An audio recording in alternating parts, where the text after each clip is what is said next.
반갑습니다.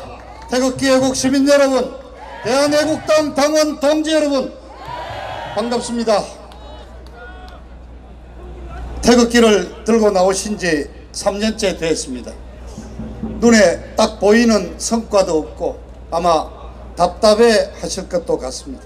그러나 그렇지 않습니다. 여러분, 자랑스럽게 여기십시오.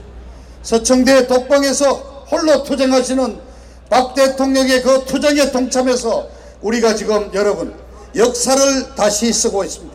역사의 진실을 밝히고 있습니다. 오늘 제가 그 말씀 드리고자 합니다.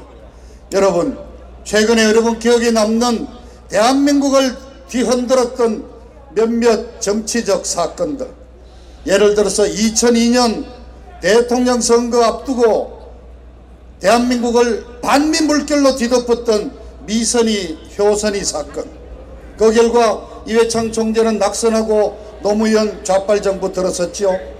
2008년 이명박 대통령 취임 첫 해 미국산 쇠고기 수입을 광우병으로 뒤집어 씌워서 벌어진 광우병 촛불 시위, 여러분 미국산 쇠고기 먹고 죽은 사람 단 한 명이라도 있습니까? 2014년 박근혜 대통령 취임 두 번째 대선에 수학여행 가던 학생들이 탄 세월호 침몰, 그걸로 우리 대통령을 얼마나 괴롭히고 인격살인을 했는지 여러분 더 이상 말씀하지 않겠습니다. 바로 이러한 사건들이 이제 드러나고 있지 않습니까? 바로 이 서울역 광장 토론을 통해서 종북 주사파들이 치밀하게 업무하고 계획한 거짓과 선동이었다. 더 나아가서 북괴 김씨 왕조 통일전선부의 대남 공작 내지는 북괴 진행에 개입됐다는 사실이 역력히 드러나고 있지 않습니까, 여러분? 대한민국의 역사를 우리 이 태극기 세력이 태극기 집회를 통해서 하나하나 바로잡아가고 있는 것입니다. 저는 오늘 세 가지를 말씀드리고자 합니다. 첫째, 이틀 전 5월 16일이었습니다. 앞서 우리 홍문정 의원이 말씀하셨지만은 58년 전 그날 5.16 혁명이 없었더라면, 박정희 소장이 나타나지 않았더라면 대한민국이 지금 어떤 수준이 되어 있겠습니까, 여러분? 혁명 당시 대한민국 국민소득이 1인당 87달러였습니다. 버마보다도 못 사는 나라였습니다. 우리 형님들은 밥만 먹여주면 공장에 취직을 갖고 우리 누님들은 밥만 먹여주면 식모살이 떠났습니다. 자, 지금 대한민국이 만들어졌습니다. 그런데 여러분, 5.16은 군사 쿠데타에 의한 정변이라는 그 형식 하나만을 갖고 5.16 쿠데타로 정의돼서 지난 58년 동안 변변한 기념식 하나 없었습니다. 그러나 이틀 전에 드디어 우리 태극기 세력이 국립묘지 박정희 대통령 묘소를 참배하고 5.16 그날 새벽에 혁명군 제1지휘소가 설치되었던 물레동 육광구 사령부터 지금은 물레공원이 되었죠. 거기 박정희 대통령 흉상을 찾아가고 상암동 박정희 기념관을 찾아가면서 5.16 혁명을 우리 태극기 민초들이 기념하기 시작했습니다. 박정희 대통령 부활합니다. 5.16 혁명이 재평가받습니다. 이제 우리는 제2의 박정희가 나타나기를 열망하고 있습니다. 두 번째, 17년 3월 10일 대통령을 쫓아낸 그 부당한 탄핵, 그 부당한 탄핵에 맞섰던 우리 태극기 민초들의 투쟁을 재평가하는 그 역사적인 작업을 바로 여러분 대한애국당이 해내고 계십니다. 광화문에 텐트를 쳤습니다. 3월 10일 이 탄핵은 그냥 간단한 사건이 아닌 것입니다. 어떻게 부당한 탄핵이 이루어졌는지 그 진실을 밝히고 공권력이 어떻게 우리 태극기 세력을 탄압했는지 바로 여러분들이 이제 재평가하기 시작했습니다. 정말 애국당 여러분들의 중정에 정말 깊이 감사드립니다. 세 번째, 오늘이 5.18입니다. 5.18은 5.16과 정반대의 길을 걸어왔습니다. 5.18은 민주화 운동으로 성격이 됐습니다. 4,000명에 달하는 유공자들이 어마어마한 금전적인 혜택을 받고 지금 5.18에 관해서는 대한민국의 어느 누구도 건드리지 못하는 성령이 되어 있습니다. 그러나 여러분, 영화를 비롯해서 대중예술이 5.18을 얼마나 미화했습니까? 그런 대중예술 영화를 통해서 만들어진 5.18의 이미지는 이런 겁니다. 5월 18일 아침 그 착한 전남대학생들이 김대중 석방을 외치면서 평화롭게 시위를 하고 있는데 갑자기 중무장한 특수부의 계엄군이 내려와서 그것도 소주 잔뜩 마신 채 광주 전라도 놈 씨를 말린다는 욕을 하면서 무자비한 진압을 했다. 이게 지금까지 만들어진 5.18의 실상입니다. 여러분 그렇습니까? 아니지 않습니까?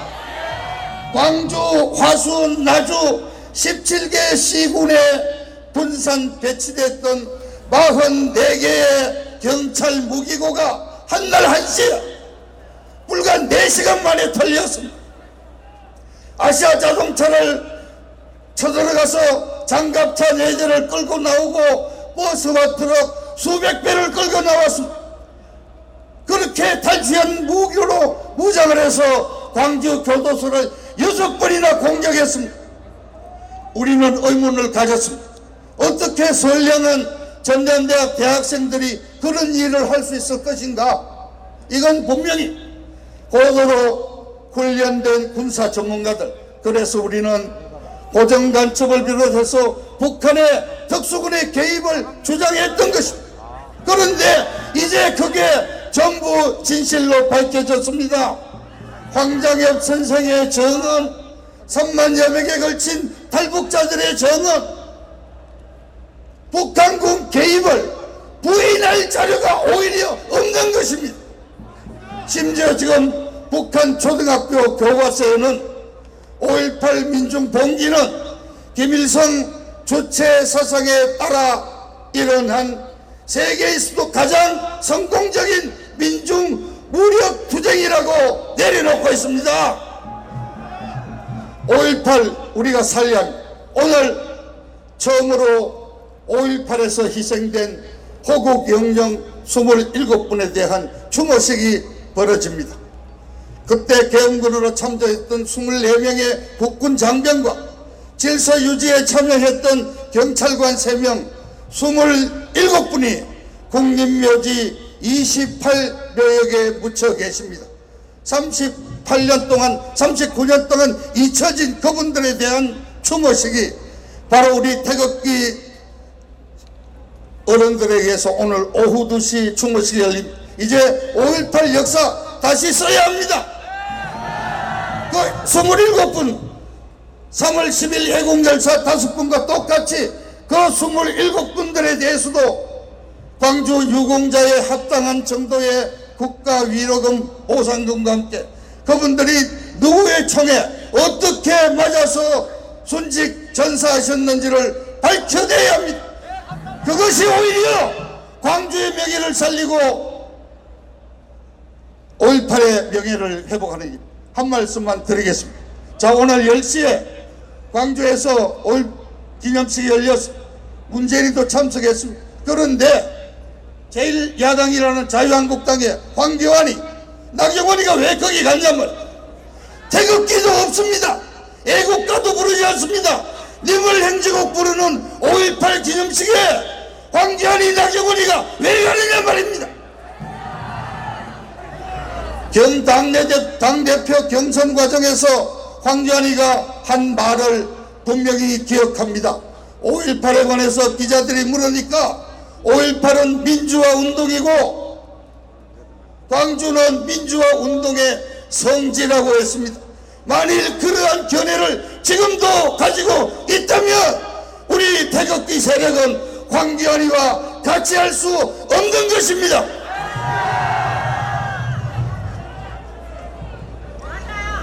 저자들이 광주에 오지 마라고 그랬습니다. 5.18 공청회를 개최했던 이종명 의원을 징계하고 오라 그랬습니다. 오지 말라는 곳을 왜 굳이 찾아갑니까? 아마 이 사람 머릿속에는 광주에 가야지 전라도 표 나온다고 생각하는 것 같아요. 여러분, 전라도에서 표 주겠습니까? 아니, 지금 황교안이 나경원이가 벌써 대통령 후보 나온 거예요. 대통령 유세 연습하는 겁니까? 지금은 인기 얻을 때가 아니라 투쟁해야 될 겁니다. 제1야당답게 싸우라 이겁니다. 정신 못 차리고 있는 자유한국당에게 준엄한 경고를 내립니다. 야당이면 야당답게 싸우라. 5.18에 희생되신 27분 호국 영령들에게 심심한 조의를 표하면서 오늘 연설을 마치겠습니다. 감사합니다.